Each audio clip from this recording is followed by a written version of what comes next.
साधारण ब्याज की एक निश्चित दर से कोई धन 10 वर्ष में दुगना हो जाता है, यह 3 गुना कितने वर्षों में होगा? ध्यान देना बच्चों, उसने कहा 10 वर्ष में 2 गुना, ऐसे लिखो, यहां वर्ष लिखो और यहां गुना लिखो। समझ में आया बच्चों? अब इसमें इस गुना को तोड़ दो। कैसे तोड़ोगे?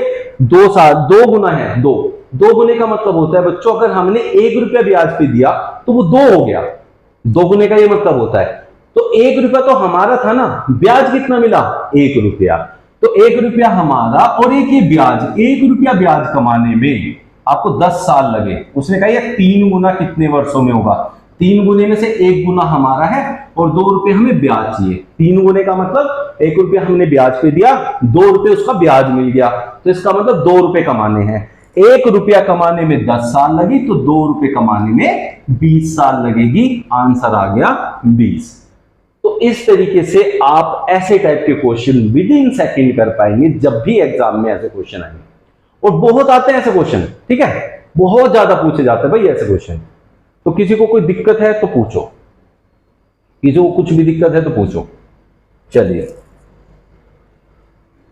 फिर से समझ लीजिए क्या कहा है, साधारण ब्याज की एक निश्चित दर से कोई धन 10 वर्ष में 2 गुना हो रहा है। बच्चों 10 साल लगे 2 गुना होने में। 2 गुने का मतलब क्या है? अगर 1 रुपया हमारे पास है तो उसके 2 बन गए। तो उस कॉन्सेप्ट को क्या समझना है कि अगर हमने 1 रुपया किसी को ब्याज पे दिया, उसने हमें 2 दिए, कैसे मिलेंगे 2? 1 रुपया ब्याज मिलके। तो 1 रुपया हमारा, 1 रुपया ब्याज। तो 1 रुपये का ब्याज मतलब एक ब्याज कमाने के लिए हमें 10 साल लगते हैं। वो कह रहे 3 गुना कितने सालों में होगा? उसमें से 1 रुपया हमने अपना निकाल लिया, कितने रुपए बचे? 2।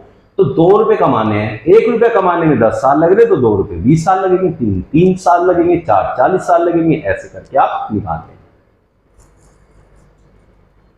साधारण ब्याज की कितने प्रतिशत वार्षिक दर से कोई धन 15 वर्ष में 4 गुना हो जाएगा? ध्यान दीजिएगा, 15 वर्ष में 4 गुना होना है। 4 गुने का मतलब होता है बच्चों, अगर हमने 1 रुपया ब्याज पे दिया तो हमें 3 रुपए ब्याज मिलेंगे। ध्यान देना, अगर हमने 1 रुपया ब्याज पे दिया है तो 3 रुपए हमें ब्याज मिलेगा उधर से। अब आपसे पूछा है, क्या पूछा है? 15 वर्ष में साधारण ब्याज कितने परसेंट कोई धन पूछा है। तो बच्चों मूलधन क्या होता है? ब्याज गुणा में 100 बटे में मूलधन तो हमने 1 रुपया माना है, गुणा वर्ष है 15, तो 3 पंजे 15 और 5 से 20, तो 20। हाँ यहां दर पूछी थी ना हमसे, हाँ दर पूछी थी, दर। तो ये हो गया 20% बच्चों। ऑप्शन सी आपका करेक्ट आंसर हो जाएगा। 20 वर्ष आंसर होगा सालू रईस। समझ में आ गया बच्चों कैसे करते हैं ऐसा क्वेश्चन? फिर से समझ लो, दूसरा तरीका भी समझा देता हूं, पहले इसको भी समझ लो, दूसरा भी समझ लो। उसने कहा है 15 वर्ष में 4 गुना हो जाएगा। अब बच्चों समझना, 15 वर्ष में 4 गुने का क्या मतलब है? 4 गुना का मतलब होता है कि अगर हमारे पास 1 रुपया है तो 3 रुपए हमें ब्याज मिले। 3 रुपए का मतलब हो गया 300% कमा लिया हमने, 300%। ठीक है बच्चों, ये हो गया 300%। और इसे कमाने में कितने साल लगे? 15। इस 15 में बांट दो इसको, तो हर साल उसे 20% कमाई होती है, वही होगी उसकी प्रतिशत। समझ में आगे कहानी? दूसरा तरीका समझ लिया आप लोगों ने। किसी को कुछ भी दिक्कत है तो पूछो। तीसरा तरीका समझाता हूं। जब भी आपको कहे, जैसे यहां कहा कि दर पूछी है कितनी? 15 वर्ष में 4 गुना हो जाए। जितना गुना है उससे 1 कम लिखो, गुणा 100 करो, और बटे में वर्ष दी है तो भाग वर्ष से कर दो, दर आ जाएगी। और अगर दर दी है, दर से भाग कर दो तो वर्ष आ जाएगा, तो इससे काटो 20 वर्ष। समझ में आ गया बच्चों? क्लियर हो गया? किसी को कोई भी डाउट है तो पूछ लो।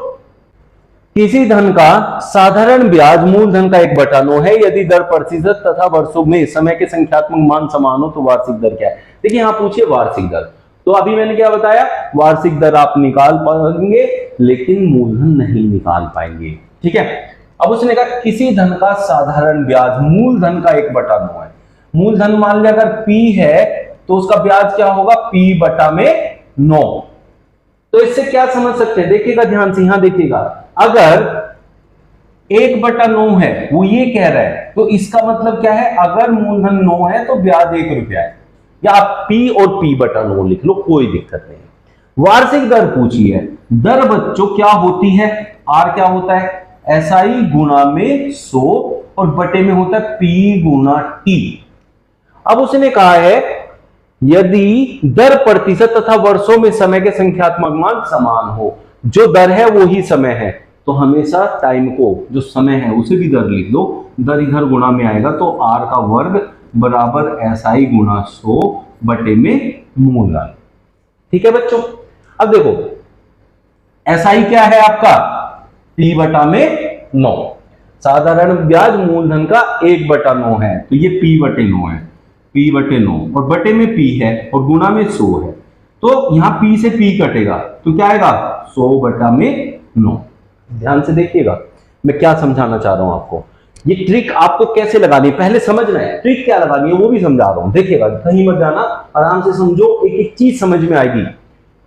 अब यहां से क्या हो गया, ये किसके बराबर है, R के वर्ग के, तो रूट करेंगे तो क्या आएगा 10/3, क्योंकि 100 का रूट 10 और 9 का 3, और 10/3 होता है 3 से ही 1/3, ये हो गया।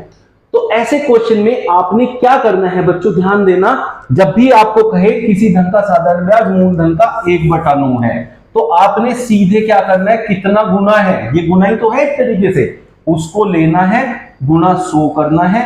अगर वर्ष और दर प्रतिशत सेम है तो हमेशा इसका रूट कर देना है, बस आपका आंसर आ जाएगा। ये लगानी है आपको यहां ट्रिक, बट कैसे बनी ट्रिक वो मैंने आपको पूरा अच्छे से समझा दिया, एक्सप्लेन कर दिया है, आप इसको आराम से समझ भी गए और ऐसे ट्रिक लगा सकते हैं। साधारण ब्याज की एक निश्चित दर से कोई धन 5 वर्ष में अपने से 8/5 गुना हो जाएगा। जब भी आपको ऐसे कहे कि साधारण ब्याज निश्चित दर से कोई धन 5 वर्ष में अपने से 8/5 गुना हो जाए, 8/5 गुना होने का मतलब है बच्चों, वो धन 5 रुपए था वो 8 बन गया, तो ये मिश्र धन होता है ऊपर, और इसका मतलब इनका अंतर ब्याज होगा। तो 5 रुपए धन था, 3 रुपए उस पर ब्याज मिल गया, तो आपसे पूछा ब्याज की दर क्या है, दर बराबर होता है SI गुणा 100, मतलब ब्याज गुणा 100, ब्याज मिला है 3 रुपए गुणा 100 बटे में क्या होता है मूलधन गुणा समय, मूलधन गुणा समय, समय है 5 और मूलधन क्या है 5 रुपए, 25 चौके 100 तो 4 ये 12%, तो आंसर आ गया ऑप्शन डी। समझ में आ रहा है बच्चों कैसे करने क्वेश्चन, एक ही जो इसका जनरल फॉर्मूला होता है उसी को यूज करके हमने सारा कुछ आंसर निकाल पा रहे हैं।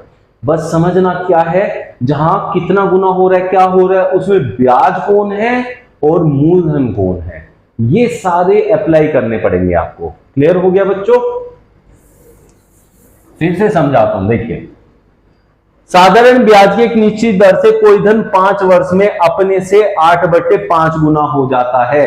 जब भी ऐसा क्वेश्चन होगा तो इस 8/5 में जो ये नीचे होता है ये है आपका मूलधन, और इन दोनों का अंतर होता है बच्चों ब्याज, और गुणा में करना 100, यहां गुणा में करना समय, और इन दोनों से काटना, तो आपको सीधा होगा दर प्रतिशत की प्राप्ति, तो दर आ गई 12%।